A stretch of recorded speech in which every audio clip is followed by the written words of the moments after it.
عسلامة ومرحبا بكم في حلقة جديدة على عالمي ليناز وورد. نتصور من أول الفيديو لاحظتوا لأني داخلة بإنرجي ماهيش كيما العادة، خاطر موضوع اليوم كيما شفتوا في عنوان الفيديو حادثة مؤلمة على الآخر اللي هزت العالم الكل لين ولات قضية رأي عام. قضية الدكتورة بان زياد طارق. للي ما يعرفش الدكتورة بان زياد طارق هي طبيبة نفسية عراقية من محافظة البصرة، حاصلة على شهادة البورد العربي في الطب النفسي، فتحت عيادتها الخاصة في البصرة وحلت مواقع على السوشيال ميديا اللي فيهم تفيد العباد وكل مرة تعطيهم نصيحة. ما راعنا إلا أنه الطبيبة هذه تتوفى. عثر على جثتها في 4 أوت 2025 داخل حمام العائلة في البصرة، وكتبت عبارة أريد الله بالدم على باب الحمام. بدأت الرواية الرسمية أنه الوفاة ناجمة عن انتحار، لكن التقرير الأولي أثار الشكوك. أشار التقرير الطبي الأولي وجود جروح قطعية عميقة وطويلة على مستوى الذراعين وكدمات حول الرقبة والوجه وبقع دم على الملابس لا تتماشى مع فرضية الانتحار. في لحظة قبل ما نكمل لكم الفيديو حبيت نقول لكم اللي المعلومات اللي جبتها الكل راهي موجودة في مواقع رسمية، مع ملاحظة التحقيق انه تم تعطيل مقصود لكاميرات المراقبة قبل الحادثة، في وسط الحادثة، وبعد الحادثة، مع تنظيف المكان قبل وصول الجهات المختصة، مع غياب أداة القطع. المرة الأولى وكما نعرفوا الناس الكل حسب الأخبار اللي احنا عطوها لنا في مواقع التواصل الاجتماعي، على خاطر احنا ما كناش معاهم في وسط الحادثة وإلا عايشين معاهم، انه التحقيق اتهم خوها اللي هو قتلها، رغم اللي كلام أمها وكلام بوها كان يقولوا ضغوطات هذاك علاش بنتي وصلت انتحرت. فما جماعة قتلك انهم هما يبعدوا في القضية على ولدهم باش ولدهم ما يتحاكمش او ولدهم ما يتحبسش.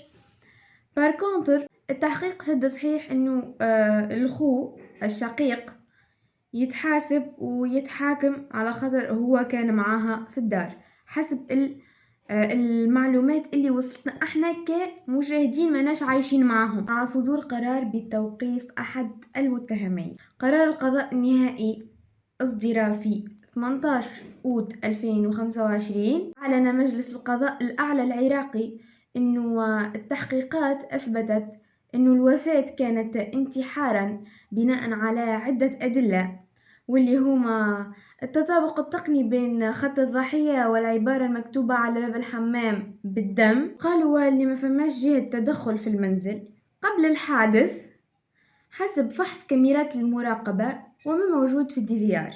تقرير الطب العدلي أشار إلى أن الجروح أدت إلى نزيف حاد، وتوفيت بان نتيجة الصدمة الوعائية، والكدمات اللي على جسم بان نتيجة سقوطها أثناء الاحتضار وليس ضربا خارجيا، واستبعدوا التسمم والاعتداء. حد هنا المحكمة قررت إغلاق الدعوة وتسكرت القضية بأنه بان انتحرت، والإفراج عن الشخص الموقوف كما قلت لكم الزميل اللي هو المسؤول الكبير والقريب اللي هو أخوها. حبيت نقول لكم اللي تقدمت تصريحات رسمية اللي هما أنه رئيس الوزراء محمد شياع السوداني طالب بمتابعة القضية ومتابعة التحقيقات تفصيل بالضبط وضمان إعلان النتائج علنا بعيدا عن الاستقلال السياسي، مع لجنة نيابية برئاسة النائب عدي عواد اللي تشكلت لمتابعة الإجراءات، كما دعا النواب ولجنة التحقيق مع لجنة حقوق الإنسان إلى تحقيق شفافية الموضوع. خليني نقول لكم ناس تقول انتحار ومسكرة على القضية ومش هممها. بالنسبة لي أني القضية ما يلزمهاش تتسكر، ما يلزمش حقها يضيع، ما يلزمش قضية مهمة لها الدرجة تتسكر. الحكاية ولات قضية رأي عام والناس الكل تحكي عليها، الناس الكل قاعدة تتوصل باللي تقدر، اللي نجم يطلع مظاهرات يطلع، اللي حل في فيديو وحكي فما مشهورين حكاو زادا كيما برهوم، رغم اللي تعطي للمقصود لكاميرا المراقبة، رغم اللي هي مخنوقة في رقبتها وأداة الجريمة ماهاش موجودة، الكدمات اللي على بدنها واللي ضربت به مش موجود. معناها انتي لهنا احنا بالمعلومات هذه برك قلنا لك ماهاش انتحار، تجي انتي وتحكم وتقولك سكرت القضية وهذا انتحار. لا، غلط، موش انتحار، والكل نطالبوا بحق الدكتورة بان، وحق الدكتورة بان ما يضيعش، ويلزم الناس الكل نوقفوا للقضية هذه. خليني لحظة برك نمشي معك، انتي قلت لي انتحار ولا ومتأكد انها انتحرت وبكل ثقة في النفس سكرت القضية؟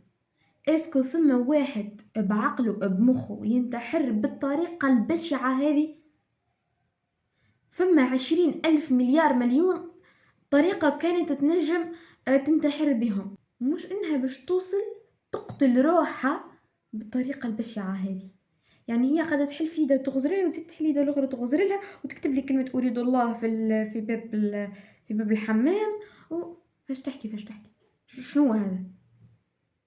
هذا كله مش لوجيك، احنا قاعدين نمشيو على الواقع، هذا كله مش واقع، هذه يا تكون قتل يا ما تكونش انتحار. وكالعادة والعوايد راني جست باش نقولكم اني راني ما نرمي في اللوم على حتى حد وما ننقد في حتى حد، اني هنايا جايه نوعي في العباد باش حاجه كيما نيكا خطيره ما عادش تصير. ربي يرحمها الدكتوره وعائلتها، ربي يصبرهم اللي ما دافعوش عليها وما طالبوش بحقها وقال لك ضغوطات وسيبوا الحكايه. ربي يصبرهم على كل. كالعادة متنساوش كان عجبكم الفيديو تعملوا لايك اشتراك وتفعلوا زر الجرس باش يوصلكم كل جديد.